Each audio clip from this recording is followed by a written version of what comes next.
ஆர்வமிக்க அன்பர்கள் கூடு பெற்று இந்த தியானத்திலே கலந்து கொள்வதற்காக வந்திருக்கிற ஒவ்வொரு தம்பிமாரையும், இன்னும் இதில் பங்கு பெற்றிருக்கிறவங்க எல்லாரையும் ஆண்டவராகிய இயேசு கிறிஸ்துவின் நாமத்தினாலே மறுபடியும் ஒரு விசை வாழ்த்துகிறேன். இந்த நாளிலும் அன்போடு கூட என்னை அழைத்த உங்கள் எல்லாருக்கும் என்னுடைய மனமார்ந்த நன்றியை நான் தெரிவித்துக் கொள்கிறேன். ஒவ்வொரு வாரமும் வித்தியாசமான தலைப்புகள். அதில் தம்பிகிட்ட கேட்டேன், ஏன் தம்பி எனக்கும் கரெக்டாக பார்த்து சொல்லுவீங்களா இந்த மாதிரி தலைப்புகள் அப்படின்னு சொல்லிட்டு கேட்டேன். ஆக ஒரு கிரியேட்டிவான தலைப்புகள். நீங்கள் பார்த்தீங்கன்னா இது சிலுவையோடு தொடர்புடையது என்பதனாலே இன்னும் முக்கியத்துவம் பெறுகிறது. இது ரொம்ப ஆழமாக சிந்தனை செய்யக்கூடிய இந்த காலத்திற்கு சூழ்நிலைக்கு ஏற்ற ஒரு தலைப்பாக இது விளங்குகிறது. நீங்க பார்த்தீங்கன்னா இன்றைய சூழலும் அதற்கு ஒத்துசைந்து வருகிறது. அதனால இந்த நாளில் இந்த தலைப்பை குறித்து பேசுவதற்கு எனக்கு வாய்ப்பு கிடைத்தமைக்காக நான் ஆண்டவருக்கு நன்றி சொல்கிறேன். ஒரு நிமிஷம் தலைகளை தாழ்த்தி ஆண்டவரை அண்ணன் மூலமாக எங்களோடு கூட பேசும் என்று நாம் காத்திருப்போம். பாவி பாரில் பாவ சுகம் கண்டேன், துரோகி உம்மை நான் மறுதலித்தேன். கன்னத்தில் முத்தமிட்டு உம்மை காட்டிவிட்டு பாவம் பல செய்தும் சிலுவை தந்தேன். இந்த நல்ல தேவனே பாவிக்காய் சிலுவையில் ரத்தம் சிந்தி மரித்திரே, அன்பினா ஏற்று பவம் போக்குமே, இரத்தத்தால் தூயனாய் மாற்றிடுமே, அரவணை தீந்திடுமே. தேவா இன்னும் தாமதம் ஏ, தரிசனம் தந்து ஆட்கொண்டு நடத்தும் வல்ல தூயாவி என் உள்ளம் தங்கும். தரிசனம் தந்து ஆட்கொண்டு நடத்தும் வல்ல தூயாவி என் உள்ளம் தங்கும். எம்மை ஆட்கொண்டவா உந்தன் மீட்பை தந்திடவா, எம்மை ஆட்கொண்டவா உந்தன் மீட்பை தந்திடவா. தரிசனம் தந்து ஆட்கொண்டு நடத்தும் வல்ல தூயாவி என் உள்ளம் தங்கும். ஆம் தூயாவியானவரே, எங்களை ஆட்கொண்டு உடைய வார்த்தைகளை வேளையிலே நீர் பகுத்து தாரும். எங்கள் ஒவ்வொருவரோடும் நீர் பேசும் கர்த்தாவே, இந்த சிலுவையின் தியானத்தை எங்களுக்கு ஆசீர்வாதம் நிறைந்த வேளையாக மாற்றி தாரும். இதோ நீர் பேச நாங்கள் காத்திருக்கிறோம். குற்றங்கள் குறைவுகளை மன்னியும் அடிமையை மறைத்துக் கொள்ளும் நீர் மாத்திரம் வெளிப்படும். தூய ஆவியர் வேலையை பொறுப்பேற்றுக் கொள்ளும். நீர் பேசும், நாங்கள் கேட்கிறோம். இயேசுவின் என்ப நாமத்தில் கேட்கிறோம் நல்ல பிதாவே, ஆமென். ஆண்டவராகிய இயேசு கிறிஸ்துவின் நாமத்தினாலே உங்களை மறுபடியும் ஒரு விசை வாழ்த்துகிறேன். ஊர் பெரிய பன்றிகள். நீங்க பாத்தீங்கன்னா அநீதியாய் அநேக விதமான தீமைகளை இவ்வுலகிலே நிறைவேற்றி கொண்டிருக்கிற அதிகாரங்களை குறித்து தான் இந்த வார்த்தை சொல்லப்பட்டிருக்கிறது அப்படின்னு சொன்னா மிகையாகாது. அதிலும் விசேஷமாக இந்த நாளின் பொருளை நாம் எடுத்து பார்ப்போம்னா, நீங்க பாத்தீங்கன்னா இயேசுவானவரின் சிலுவைக்கு காரணமாயிருந்த அதிகாரிகளை குறித்து இந்த நாளிலே இவைகள் சொல்லப்பட்டிருக்கிறது. நான் இந்த சிந்தனையில ஈடுபட்டிருக்கும் போது எனக்கு ரொம்ப ரொம்ப ஆச்சரியமாகவும் உண்மையாகவே அதிர்ச்சியான சிந்தையாகவும் இருந்த ஒரு காரியம் என்னன்னு சொன்னா, நீங்க பாத்தீங்கன்னா இன்னைக்குரிய சூழ்நிலை, the present scenario, the election scenario of India, நம்முடைய தமிழகம் மற்றும் இயேசுவானவரின் காலத்துல இருந்த சூழல், இது எல்லாத்தையும் நம்ம ஆராய்ந்து பார்ப்போம் என்று சொன்னால், இந்த தலைப்பு இதெல்லாம் ஆராய்ந்து பார்ப்போம்னா exactly the same thing has happened long before.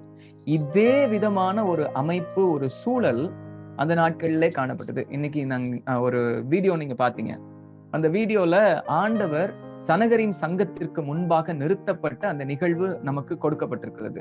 நீங்க பாத்தீங்கன்னா இதுதான் ஆண்டவருடைய ட்ரையலுடைய ஆரம்பம். அவரை கெத்செமனே தோட்டத்திலிருந்து பிடித்து கொண்டு வந்து அன்னா காய்பாவின் முன்பாக நிறுத்துறாங்க. அவர்களுக்கு முன்பாக இந்த ட்ரையல் நடக்குது. அந்த ட்ரையல்ல என்னென்ன நடந்துச்சு நீங்க பாத்துட்டீங்க. இதற்கு பின்பாக இவரை இழுத்து கொண்டு போய் இவர்களுக்கு அதிகாரம் இல்லாததுனால பிலாத்து கிட்ட நிப்பாட்டுறாங்க. பிலாத்து திரும்ப ஏரோது கிட்ட அனுப்புறாரு. ஏரோதுவினிடத்திலிருந்து மறுபடியுமாக பிலாத்துவினிடத்தில் அனுப்புகிறார்கள். பிலாத்து இவருக்கு தீர்ப்பிடுகிறார். அதுதான் இந்த சூழ்நிலை. அதை நீங்க நல்லா புரிஞ்சுக்கணும். இப்ப என்னென்ன நடந்துச்சு அப்படின்றத நான் உங்களுக்கு இதற்கு பின்னணியத்துல என்னென்ன நடந்தது என்பதை நான் உங்களுக்கு சொல்ல விரும்புகிறேன். அதை நம்ம கொஞ்சம் பின்னணியம் நாம் தெரிந்து கொள்ள வேண்டும். நீங்க பாத்தீங்கன்னா கிபி 6ஆம் நூற்றாண்டு முதல் 15ஆம் நூற்றாண்டு வரை ஆசாரியனாயிருந்த, பிரதான ஆசாரியனாயிருந்த அன்னா என்பவர்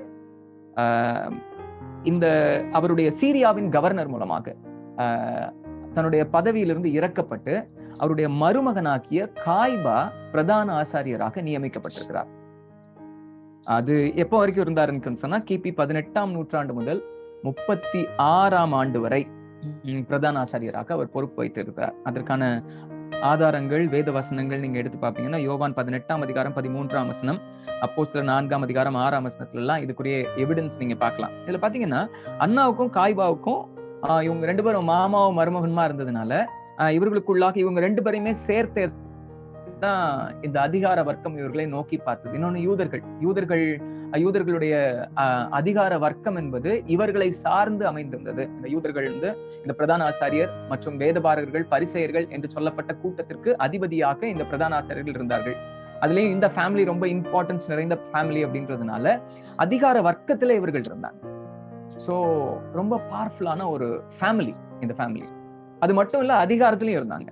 சோ இது என்ன நம்ம பாக்குறோம் அப்படின்னு சொன்னா யோவான் 18, 13ஆம் வசனம் இதுல எல்லாம் நீங்க பார்க்கும்போது இவரை முதலாவதாக காய்பாவின் இடத்துலதான் கூட்டிட்டு போயிருக்கணும். ஆனா இயேசுவானவரை இவங்க எல்லாரும் சேர்ந்து பிடித்து இழுத்துக்கொண்டு அன்னாவின் இல்லத்திற்கு கூட்டிக் கொண்டு போகிறார்கள். அதற்கு பின்பாக காய்பா ஜாயின் பண்ணிக்கிறாரு. அதற்கு பின்பாக எல்லாரும் இணைந்து இந்த இடத்துல வைத்து என்ன சொல்லி இவரை தீர்ப்பிடலாம் என்பதை குறித்து யோசிக்கிறாங்க. நீங்க பாத்தீங்கன்னா அந்த ட்ரையல் நடக்கும் போதே அவருடைய கான்ஸ்பிரசி நடந்துட்டு இருக்குது. அதுக்கு முன்னாலேயே இந்த யூதாஸ் காரியோத்துவை இவங்க பிரைப் பண்ணி தான் இயேசுவானவரை காட்டி கொடுக்க வைக்கிறார்கள். அதுக்கு பின்பாக புடிச்சிட்டு வர்றாங்க. என்ன காரணம் சொல்ல வேண்டும் என்பதை யோசித்தாலும் அந்த இடத்துல சரியான காரணங்கள், ஒரு நீதி தீர்ப்பு இடப்படுகிறதை போன்ற ஒரு சூழலை இவங்க உருவாக்கணும். அதுக்காக முயன்று கொண்டிருக்கிறார்கள். 2 பொய் சாட்சிகளை தேடுகிறார்கள். 2 காரணம் சொல்லணும். அந்த நீதி தீர்ப்பின்படி, அவர்களுடைய நியாய பிரமாணத்தின்படி 2 மரண தண்டனைக்கு ஏதுவான தீர்ப்பு இவர் மேல் சொல்லப்பட வேண்டும். 3 காரணங்கள் கண்டுபிடிக்கிறாங்க. ஒண்ணு வந்து இயேசுவானவர் தன்னை தேவனுடைய குமாரன், உன்னதமான கடவுளுடைய குமாரன் என்று சொன்னார் அப்படின்ற பொய் சாட்சி. அடுத்ததாக இயேசுவானவர் தேவாலயத்தை இடித்துவிட்டு 3 நாளைக்குள்ளே கட்டுவேன் என்று சொன்னார் அப்படின்றதும். அதற்கு பின்பாக நீங்க அந்த செய்தியில பார்த்திருப்பீங்க, தன்னுடைய சரீரத்தையே இவர் பிட்டு ஒப்பு கொடுக்கிறார் என்று சொல்வதும் இதிலே சேர்க்கப்படுகிறது. இப்படி எல்லா காரணங்களும் சொல்லப்பட்ட போது 2 காரணம் சாலிடா அவங்களுக்கு தீர்ப்பிடுகிறதற்கு விளங்குகிறது. ஒண்ணு, தேவ தூஷணம் சொல்லுகிற இயேசுவானவராகவும், அடுத்ததாக இந்த ஆலயத்தை இடித்து போடுவேன் என்று சொன்னதாகவும், அதாவது நகரத்திற்கு கலகத்தை உண்டு பண்ணுகிறவராக இயேசுவானவர் சித்தரிக்கப்படுகிறதை நம்ம பார்க்கிறோம். ஆனா 2மே இயேசுவாமி செய்யல அந்த இடத்துல. ஆனால் தவறாக சித்தரிக்கப்பட்டு அவருடைய அந்த ட்ரையல் வந்து ஏற்படுத்தப்பட்ட ஒன்றாக இல்லைன்னா அவரை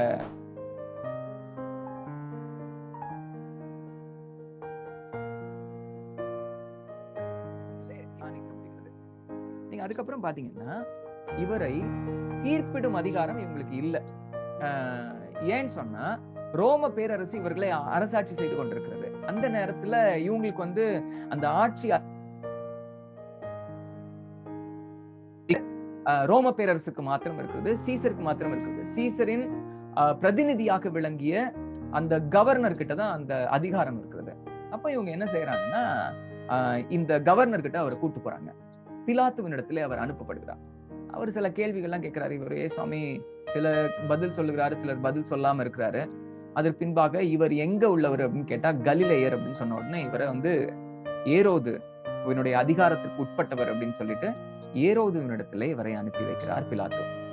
நீங்க பாத்தீங்கன்னா பிலாத்து அனுப்பின உடனே ஏரோதும் சில கேள்விகளை கேட்டுவிட்டு மறுபடியுமாக இவரை திருப்பி பிலாத்துவினிடத்திலேயே அனுப்பி வைத்து விடுகிறார்.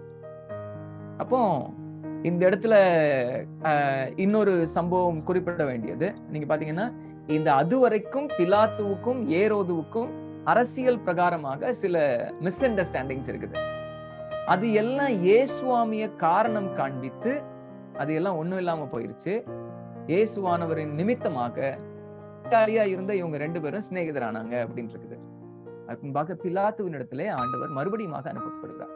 அப்பதான் இயேசுவாமி கிட்ட ஸ்பெசிபிக்கா சில கேள்விகளும் பதில்களும் பிலாத்துவினால் பெற்றுக்கொள்ளப்படுகிறது. ஆக இதுதான் நடந்த சம்பவம். பாத்தீங்கன்னா என்ன கேள்விகள் கேட்கப்படுகிறது அப்படின்னு கேட்டா, பிலாத்து கேட்கிறாரு, நீ உண்மையான தேவனுடைய குமாரனா அப்படின்னு கேட்கிறாரு. யூதருடைய ராஜாவா நீ? நான் சொல்றேன்னு நினைக்கிறீங்களா இல்ல மக்கள் சொல்றாங்களா அப்படின்னு கேட்கிறாரு. நான் ஏன் உனக்கு சொல்லணும்? யூத மக்கள் சொல்றாங்க, நான் உனக்கு சொல்லுகிறேன். நீ யூதருடைய ராஜாவா? ஆம், நான் ராஜா தான். ஆனால் என்னுடைய ராஜ்யம் உலகத்திற்குரியதல்ல, நீங்க நினைக்கிற மாதிரி இல்ல இது. நான் தேவனுடைய ராஜ்யத்திற்குரியவன் என்று ஆண்டவர் சொல்லுகிறார். அதே பதிலதான் இந்த அண்ணா காய்பாவினிடத்திலும் சொல்லுகிறார். ஆனால் ஏரோதுவினிடத்திலே ஆண்டவர் பேசவே இல்லை என்பதை போல ஒரு செய்தி சொல்லப்படுகிறது. இப்ப கடைசியா இவர் சொல்றாரு பிலாத்து, உங்களை கொல்றதுக்கும் எனக்கு அதிகாரம் இருக்குது, உங்களை விடுதலை செய்வதற்கும் எனக்கு அதிகாரம் இருக்குது, தெரியுமா உனக்கு அப்படின்னு கேட்கிறாரு. ஆண்டவராகிய இயேசு சொல்றார், பரத்திலிருந்து உனக்கு கொடுக்கப்பட்டாலுடைய என்னிடத்தில் உனக்கு பங்கு இல்லை, அதிகாரம் இல்லை அப்படின்னு சொல்லிட்டு, நான் சத்தியத்தை குறித்து சாட்சி கொடுக்க வந்தேன், சத்தியவானவனும் சத்தியத்தை கேட்கிறான் அப்படின்னு சொல்றாரு. அதற்கு பின்பாக கடைசியா இந்த சத்தியமாவது என்ன அப்படின்னு கேட்கிறாரு. அதுக்கப்புறம் இவரை ஆண்டவரை விடுவிக்க வேண்டும் என்று அதிகமாக பிரயத்தனம் செய்கிறார். ஏன்னா அவருடைய மனைவி எல்லாம் சொல்லி அனுப்புகிறார்கள். இவரை நீதிமானாகவே இவன் காணுகிறான். எல்லாத்துக்கும் பின்பாகவும் மரணத்திற்கு ஒப்பு கொடுத்து விடுகிறான். இன்ஃப்ளூயன்ஸ்னால சுத்தி இருக்கிறவங்க எல்லாம் கோஷம் விடுகிறார்கள், நீர் ராயனுக்கு சிநேகிதன் அல்ல, நீர் உம்முடைய அரசருக்கே நீ துரோகம் செய்தவர் ஆவீர், நாங்க அதை கம்ப்ளைண்ட் பண்ணுவோம். இப்படியெல்லாம் இந்த மக்கள் அவரை மிரட்ட, அதிகாரத்தின் தொனிகளுக்கு முற்றிலுமாய் கட்டுப்பட்டவராக இயேசுவானவரை இந்த நீதிமான் இரத்தப்பழிக்கு நான் பாத்திரம் அல்லன் கையை கழுவி விட்டு விடுகிறார். அந்த அதிகார வர்க்கத்துல இருந்தவங்க எல்லாரும் சொல்றாங்க, இவருடைய இரத்தப்பழி எங்கள் மேலும் எங்கள் பிள்ளைகள் மேலும் சுமருவதாக சொல்றாங்க. இது எல்லாமே உங்களுக்கு தெரிஞ்சதுதான் நான் நினைவுபடுத்தினேன். இதை ஏன் நான் உங்களுக்கு இவ்வளவு தூரம் டீடைல்டு சொல்றேன் அப்படின்னு சொன்னா, இதே நிலையை இந்த நாளிலும் இருக்கிறது என்பதை நான் உங்களுக்கு மறுபடியும் நினைவுபடுத்த விரும்புகிறேன். நீங்க பாத்தீங்கன்னா இன்னைக்கு கவர்மெண்ட் செக்டார்ல இருக்கிறவங்க இல்லாட்டினா அதிகாரத்துல இருக்கிறவங்கள எப்படிப்பட்டவங்க நீங்க பாத்தீங்கன்னா, இந்த அண்ணா காய்பாவை போல, ஏரோதுவை போல, பிலாத்துவை போல, பல்வேறு இந்த வேதபாரகர் பரிசேயரை போல, அது மட்டுமல்ல இன்னும் இந்த பிரதான ஆசாரியரை போல மற்றும் இந்த அதிகார வர்க்கத்துல இருக்கிற மக்களை போலவே அதே சூழல்கள் இந்த அரசியல்ல ஒவ்வொருத்தரை நீங்க அடையாளம் காண முடியும். ஏன் இவங்க எல்லாரும் சேர்ந்து இயேசுவானவரை தீர்ப்பிட்டு விட்டார்கள்? நீங்க நினைச்சிடக்கூடாது இயேசுவாமி மட்டும்தான் இப்படி தீர்ப்பிட்டாங்கன்னு நினைக்க கூடாது. ஆனால் இயேசுவானவர் முழுமையான ஆண்டவருடைய மகனாக இவ்வுலகத்திலே தெய்வீக தன்மையை வெளிப்படுத்தி வாழ்ந்த ஒரு தெய்வீக குமாரனாக, மனிதனாகவே அவர் வாழ்ந்தபடினாலே அவர் முக்கியத்துவம் பெறுகிறார். இவ்வுலகின் மீட்பராக தன்னுடைய ஜீவனையே நமக்காக கொடுத்தபடினாலே அவர் முக்கியத்துவம் பெறுகிறார். பாத்தீங்கன்னா இந்த இயேசுவானவருக்கு மாத்திரம் இது நிகழவில்லை. இது காலகாலமாக ஒடுக்கப்பட்ட ஏழை எளிய ஒன்றுமில்லாத மக்களின் பிரதிநிதியாக இயேசுவானவர் இந்த இடத்துல நிக்கிறத நம்ம பார்க்கணும். அதிகாரம் இதத்தான் இப்படிப்பட்ட மக்களுக்கு செய்து கொண்டே இருக்கிறது என்பதன் வெளி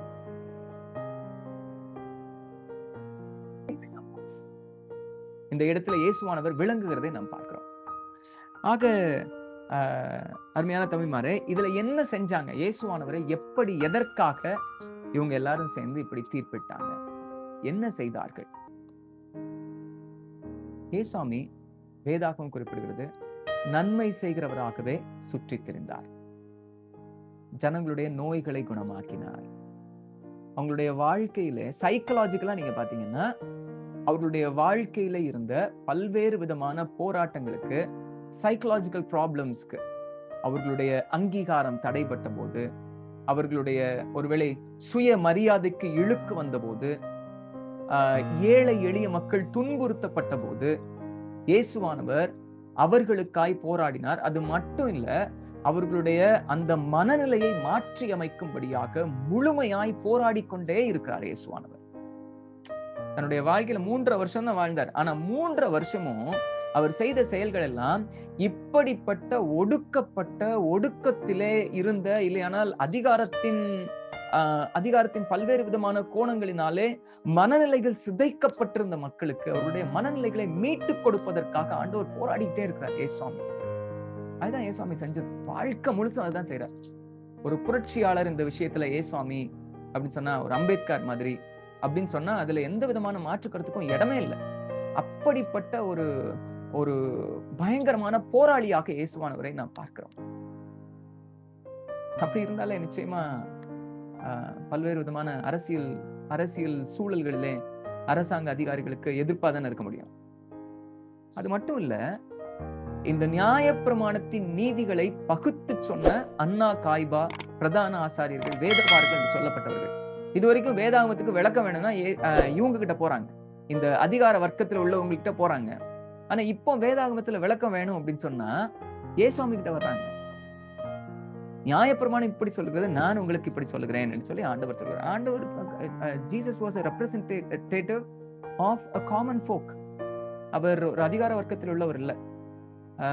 ஆக ரொம்ப சாதாரண மக்கள் கூட்டத்திலிருந்து வெளிவந்த ஒரு நபராக, சாதாரண ஒரு நபராக தான் காட்சி அளிக்கிறார். தச்சனுடைய குமாரன் அல்லவா அப்படின்னு எல்லாரும் சொல்றாங்க. ஆக என் கருமையானவர்களே, அப்படி அதிகாரங்கள் மாறுகிறது என்பதை இந்த அன்னா காய்பா, பிரதான ஆசாரியர், வேதபாரர்கள் என்பது இவர்கள் காண்கிறார்கள். தங்களுடைய ரெக்கக்னிஷன் போய் தங்களை காணுகிறவர்களாக மக்கள் எல்லாரும் தங்களை விட்டு இப்பொழுது அது மெதுவா ஏசாமி பக்கம் திரும்புது அப்படின்றத அவங்களால ஜீரணித்துக் கொள்ளவே முடியவில்லை. ஆக அதிகாரத்திற்கு எதிரிட்டு வந்தவர்களை அழித்து விட எண்ணிய ஒரு ஊர் பெரிய பன்றிகள் யாருன்னு கேட்டா அன்னா காய்பா இவர்கள், அதுக்கப்புறம் பிரதான ஆசாரியர், சதுசேயர்கள், இவங்க இந்த அதிகார வர்க்கத்தால தங்களிடத்திலிருந்து அந்த அதிகாரம் செல்வதையோ, தங்களை விட்டு அந்த முக்கியத்துவம் வேறு இடத்திற்கு மாறுவதையோ அவங்களால ஏற்றுக்கொள்ளவே முடியல. அப்படி ஒருவேளை நிகழுமானால் அதை இருப்பு கரம் கொண்டு அடக்கி அவர்களை கொன்றொழிக்க வேண்டும் என்பதுதான் அவர்களின் மனநிலையாக இருந்தது. அதுக்காக என்னன்னாலும் செய்வாங்க. எத்தனை பேர் வேணாலும் பிரைப் பண்ணுவாங்க. அதாவது லஞ்சம் கொடுத்து அவர்களை தங்களுடைய கைக்கூலிகளாக மாற்றுவார்கள். அவங்களுக்கு என்ன நடந்துச்சுன்றத பத்தி அவங்க கவலைப்பட மாட்டாங்க. அது மாத்திரமல்ல, அவங்களை எப்படினாலும் அழிச்சு விட அவங்க தயாரா இருப்பாங்க. அதை நாம் அறிந்து கொள்ள வேண்டும். அடுத்தது, தங்கள் வாழ்வின் நன்மைக்காக பிறரை உபயோகிப்பாங்க. என்ன சூழ்நிலையிலும் தங்களுடைய வாழ்க்கை வளமுற வேண்டும் என்பதற்காக யாரையும் கொன்றொழிக்க, யாரிடமும் கரம் கோர்த்து கொள்ள இவங்க தயங்க மாட்டாங்க. எந்த தீமையும் செய்ய தயங்க மாட்டாங்க. நீங்க பாத்தீங்கன்னா அது ஏரோது என்னும் ஊர் பெரிய பன்றி. நீங்க பாத்தீங்கன்னா இவரு பகைவராக இருந்து கொண்டிருக்கிறார். ஏசாமி மூலமா இந்த பிலாத்து கூட அவர் சிநேகிதம் பண்ணி கொள்கிறார். அவருடைய அதிகாரத்துக்கு அதுதான் சேஃப்டி. அப்போ ஏசாமியை வச்சுட்டு அதிகாரத்துக்கு நான் இவரை பார்க்கல, என்ன பண்ணாலும் எனக்கு கவலை இல்லை என்று சொல்லி அதிகாரத்தில் இருந்தும் அதை துஷ்பிரயோகம் செய்கிற ஒரு ஏரோதுவை நாம் பார்க்கிறோம். இது ஏற்கனவே ஏசாமி தனக்கு எதிராக விடுவார்னு சொல்லிட்டு சிறு வயதிலே இருந்த அந்த குழந்தைகள் எல்லாரையும் அந்த ஊரிலே கொன்றளித்த ஒரு ஏரோது இந்த ஏரோது. அதனால அப்ப இருந்து இப்ப அதுக்கப்புறம் அவர் வளர்ந்து இப்ப 3.5 ஆண்டுகள் இயேசுவானவரின் பணிக்கு பின்பாக, இயேசுவானவர் பற்றி இப்படிலாம் கேள்விப்பட்ட பின்பாக நடக்கிற சம்பவம். யோவான் கடிந்து கொண்ட ஒரு நபராக இவர் இருந்தார். இப்படிலாம் நீங்க பாக்குறீங்க. ஆக இதுதான் அந்த இடத்துல நடக்கிறது. ஒருவேளை இவருடைய தகப்பனாகவும் இருந்திருக்க வேண்டும் ஏரோது என்னும் ஊர் பெரிய பன்றி. தன் வாழ்வின் நன்மைக்காக யாரையும் பலி கொடுக்க துணிந்த ஒரு ஏரோது. அடுத்தது, தன்னை காத்துக் கொள்வதற்காக, தன் அதிகாரங்களையோ தன்னை காத்துக் கொள்வதற்காக நன்மை என்று தெரிந்த பின்பும் கரங்களை கழுவி ஒப்புக் கொடுக்கும் ஊர் பெரிய பன்றி பிலாத்து. நீங்க பாத்தீங்கன்னா இந்த பிலாத்துவுக்கு இயேசுவானவரோட கான்வர்சேஷன் நடந்துட்டே இருக்குது. இயேசுவாமியும் சும்மா இல்ல, அவர் பேசிக்கிட்டே இருக்கிறாரு இவர் கூட. யோவான் எழுதின சுவிசேஷத்துல நீங்க வாசித்து பாத்தீங்கன்னா இயேசுவானவர் பேசிக்கொண்டே இருக்கிறாரு இவங்கிட்ட. என்ன நடக்குது அப்படின்னு சொன்னா, மறுபடியும் இயேசுவானவரின் பேசுவதன் மூலமாக இவர் நீதிமான் என்பதை அவர் அடையாளம் கண்டு கொள்கிறார். அது மாத்திரமல்ல, இவர் தேவனுடைய he is someone special, he is from God and he is gifted by God அப்படின்றத அவர் தெரிந்து கொள்கிறார்.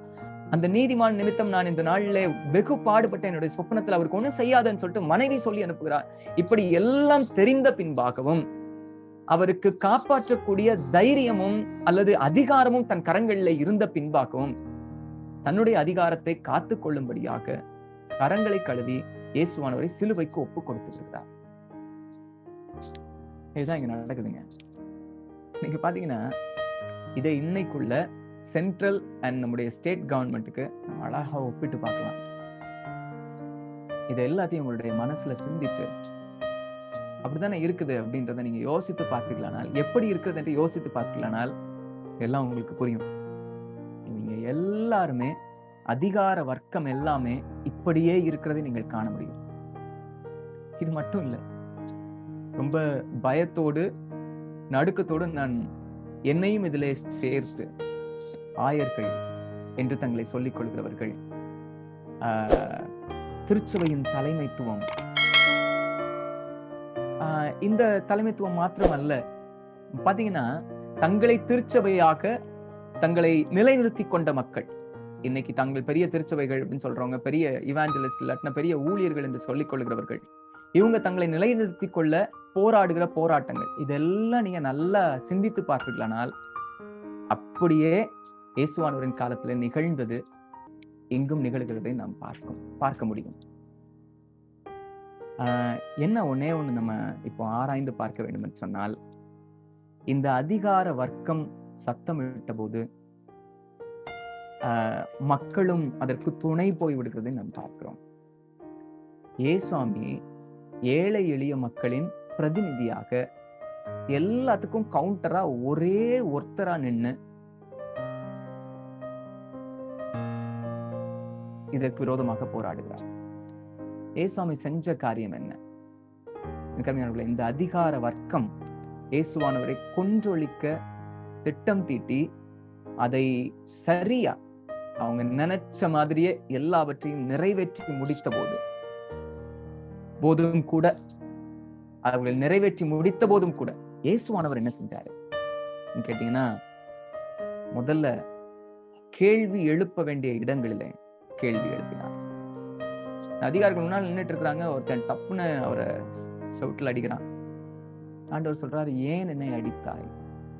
தகாதது பேசினதுண்டானால் நீ அதை எனக்கு சொல்ல வேண்டும், இல்லையானால் ஏன் அடிச்சேன்னு சொல்லு அப்படின்னு கேட்கிறார். தனக்கு ஏற்படுகிற அநியாயங்கள் அப்படியே எதிர்த்து பேசுகிறார். அதுபோல எங்கெங்கே அநியாயங்கள் நிகழ்ந்ததோ அதற்கு விரோதமாக அவருடைய செய்தியே விரோதமான ஒரு காரியமாச்சு. சரியா அதை பேசிக்கொண்டே இருக்கிறார். தன்னுடைய அதாவது அநியாயங்களுக்கு விரோதமாக போராடி கொண்டே இருக்கிறார். எங்க பேச வேண்டுமோ அந்தந்த இடத்துல எல்லாம் தைரியமாய் அநீதிக்காக குரல் கொடுக்கிற ஒரு ஆண்டவராக நம்முடைய ஆண்டவரை நம்ம பார்க்கிறோம். இரண்டாவதா, சத்தியத்தையும் தைரியமாய் சொல்லுகிறார். நீ தேவனுடைய குமாரனா? தான் நம்பிய ஒரு காரியத்தை தைரியமாய் சொல்லக்கூடிய தைரியம் பெற்றவராய் இயேசுவானவர் விளங்கினார். தைரியம், ஆமா சத்தியத்திற்கு சாட்சி கொடுக்க வந்தேன், நான் தேவனுடைய குமாரன், எப்படிப்பட்ட தேவனுடைய குமாரன் என்பதையும் சரியாய் விளக்கி சொல்கிறார். அவங்களால புரிந்து கொள்ள முடியவில்லை, ஆயினும் இப்போ சத்தியத்தை குறித்து சாட்சி கொடுக்க வந்தேன் என்று பிலாத்துவின் முன்பாக சொல்கிறார். எல்லாத்தையும் தன் நம்பின காரியங்களை, சத்தியம் என்று எண்ணிய காரியங்களை, தன் வாழ்க்கையில கடவுள் தனக்கு கொடுத்திருந்த சத்தியத்தின் வார்த்தைகளை, இல்லையானால் உண்மையை உறக்க கூறிக்கொண்டே இருந்தார். அது எங்கனாலும் சரி, தன்னுடைய வாழ்க்கை முழுசும் கூடிக்கொண்டே இருந்தார். அதிகாரிகள் முன்னால நிப்பாட்டினப்ப கூட தனக்கு என்ன நேரும் என்று தெரியாத நிலையிலும் கூட தைரியமா அவர் என்ன உண்மை என்று எண்ணினாரோ, அவருக்கு எது வெளிப்படுத்தப்பட்ட உண்மை என்று அதை தைரியமா பேசினார். அடுத்ததா விளைவுகளை பத்தி கவலையே படல ஆண்டவர். செத்து விடுவோமோ? எனக்கு அவருக்கு கண்டிப்பா சாவுதான் அப்படின்றது தெரியும் அவருக்கு. ஆனால் தைரியமா அதை எதிர்கொண்டு அந்த விளைவுகளை தைரியமா எதிர்கொள்கிறார். எனக்கு இதெல்லாம் ரொம்ப நமக்கு ஒரு சேலஞ்சிங்கான ஒரு டாபிக்கா, சேலஞ்சிங்கான ஒரு இடமா இருக்குது. இதுல மக்கள் பாத்தீங்கன்னா நிறைய பேரு இயேசுவானவருக்கு விரோதமாக என்ன செய்யறோன்னே தெரியாம காசை வாங்கிக்கிட்டு, இல்லையானால் அவர்கள் கொடுக்கிற சின்ன சின்ன நன்மைகளை தூண்டி விடுதலின் பேரிலே இவங்க எல்லாரும் சேர்ந்து அதை நம்பிக்கொண்டு இயேசுவானவரை சிலுவையில் அறையும் என்று எல்லாரும் கத்துறாங்க. என்ன செய்யறோன்னே தெரியாம இதெல்லாம் செஞ்சாங்க. அவர்களுக்கு மக்களுக்கு என்ன அவங்களுடைய மனசுல இருந்துச்சு அப்படின்னு சொன்னா, இயேசுவானவர் போனா இன்னொருத்தர், இயேசுவானவர் இல்லாட்டினா பரபாஸ் இல்லாட்டினா வேற ஒருவர். அதை பத்தி அவங்களுக்கு கவலை இல்லை. அவங்களுக்கு அந்த நேரத்துல அவங்களுடைய பொழப்பு நடந்தா போதும். ஆனால் இயேசுவானவர் அப்படிப்பட்டவர் அல்ல. இயேசுவானவர் மாதிரி 1000 பேர் அதுக்கப்புறம் எழுதினாங்க. நம்முடைய திருச்சபை வித்தாக, திருச்சபை வல்லமை நிறைந்த சாட்சியாக பின்னர் மாறியது. நிறைய பேரே சாமி மாதிரி எழுதினாங்க. நிறைய பேர் நீதிக்காக குரல் கொடுத்தார்கள், சத்தியத்தை பேசினாங்க. அவருடைய சீஷர்கள் அத்தனை பேரும் தூயாவினால் நிரப்பப்பட்டவர்களாக தைரியமாய் விளைவுகளை பாராமல் கடவுளுக்காக நின்றார்கள். சமுதாயம் மாறியது, சமூகம் மாறியது, உலகம் மாறியது. நாம் இன்று ஆண்டவரை இரட்சகராக பெற்றுக் கொண்டிருக்கிறோம். எனக்கு இதெல்லாம் நமக்கு ஒரு சேலஞ்சு. இன்னைக்கு ஒரு சூழ்நிலையை நீங்க கனெக்ட் பண்ணி பார்ப்பீங்கன்னா, இந்த அரசாங்கங்கள் இதையே செய்து கொண்டிருக்கின்றன. ஏழை எளிய மக்களுக்கு, ஒன்றுமில்லாதவர்களுக்கு, நமக்கு இதையே செய்து கொண்டிருக்கின்றன. அதிகாரத்துக்கு அவங்களுக்கு விரோதமா வந்துட்டாங்கன்னா அழிச்சிருவாங்க. மாற்றம் இல்ல, தங்களுடைய நன்மைக்காக, தாங்கள் வாழ்வுவதற்காக யாரையும் கொன்று குவிப்பார்கள். என்ன தியாகத்தையும், யார் கூடயும் ஃப்ரெண்ட்ஷிப் வச்சுக்குவாங்க, யாரையும் கொன்று போடுவார்கள். ஏரோதுவை போல, அண்ணா காய்பாவை போல. எல்லாத்துக்கும் மேல உன்னை எனக்கு தெரியவே தெரியாதுன்னு கை கழுவுவாங்க. நீதிமான் தெரிந்தாலும், இல்லப்பா என்னால முடியாது, உன்னை எனக்கு தெரியவே தெரியாதுன்னு கை கழுவுவாங்க. அப்படி இந்த உலகம் இருந்து கொண்டிருக்கிறது, அதிகாரங்கள் இருந்து கொண்டிருக்கிறது. ஆனால் ஆண்டவருடைய பிள்ளைகளாக நீங்களும் நானும் இப்படிப்பட்ட அநீதிக்கு விரோதமாய் என்னை சுற்றிலும், அதாவது நம்ம எங்கேயோ போய் எங்கேயோ போராடணும்னு நான் சொல்ல வரல. ஆனா at least when we cast our votes and also when we live our life among the people who are downtrodden, who are persecuted, who are oppressed and who are suppressed by the powers, நம்ம என்ன செய்யணும் அப்படிப்பட்ட சூழ்நிலையில அப்படின்னு கேட்டா, அநீதிக்கு எதிராக நீங்கள் பேசிக்கொண்டே இருக்க வேண்டும். எப்பொழுதெல்லாம் அது அநீதின்னு தெரியுதோ, அது உங்க குடும்பமாக இருக்கலாம், உங்கள் திருச்சபையாக இருக்கலாம், உங்களுடைய சமூகமாக இருக்கலாம், அது யாராவும் இருக்கலாம். எனக்கு அருமையானவர்களே, இந்த கேள்வி எழுப்ப வேண்டிய இடங்கள்ல, நீதியை பேச வேண்டிய இடங்கள்ல நீங்க கேள்வி எழுப்ப வேண்டும், அதற்கு எதிராக குரல் கொடுக்க வேண்டும். அடுத்த சத்தியத்தை எடுத்துரைக்க வேண்டிய இடத்துல நீங்க எதை உண்மை என்று நம்புகிறீர்களோ அந்த உண்மைக்காய் துணிந்து நிற்க வேண்டும். எல்லாவற்றுக்கும் மேலாக எந்த விளைவுகளையும், அது நிமித்தம் வருகிற விளைவுகளையும் தைரியமாய் சந்திக்கக்கூடியவர்களாக நீங்க நிக்கணும். எப்படியா ஏசுவாமியால நிக்க முடிஞ்சு அப்படின்னு கேட்டா, he had the trust in his God. தான் நம்பிய இறைவன் தனக்கு எப்போதும் துணை உண்டு, அவர் ஏதோ ஒரு வகையிலே இதற்கு முடிவு கட்டுவார், என்னை உபயோகிப்பதன் மூலமாக இவ்வுலகிற்கு மீட்பை அருளுவார் என்கிற நம்பிக்கையை அவர் கொண்டிருந்தார். அதுதான் சிலுவை நமக்கு காண்பிக்கிறது. ஒரு நம்பிக்கை இல்லாத மரணத்தை போல தோற்றம் அளிப்பினும் இவ்வுலகம் புதைத்து விட்டோம் என்று எண்ணுகிற ஒரு நிலைக்கு அப்படிப்பட்ட தோற்றத்தை கொடுப்பினும் ஆண்டவர் நம்பி இருந்த கடவுள் உண்மையுள்ளவர். அப்படியானால் நம்முடைய கடவுள் உண்மையுள்ளவர். இயேசுவானவரின் வாழ்வு ஒரு மாதிரி அதற்கு.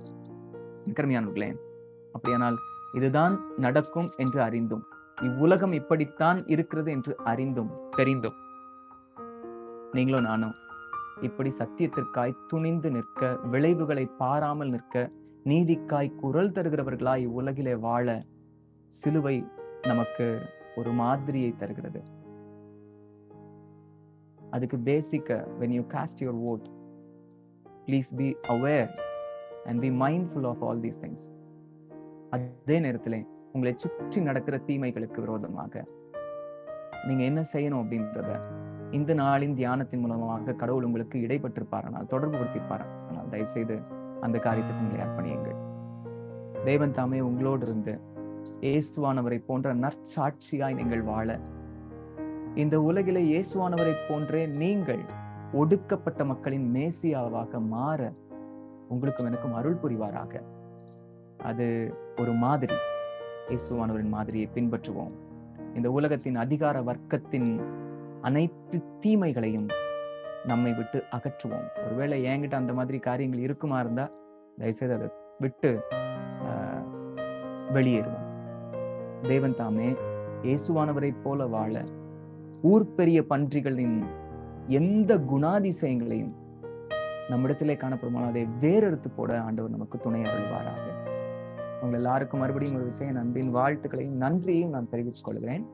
கர்த்தர் தாமே உங்களோடு இருந்து உங்களை ஆசீர்வதித்து வழிநடத்துவாராக. ஆமென்.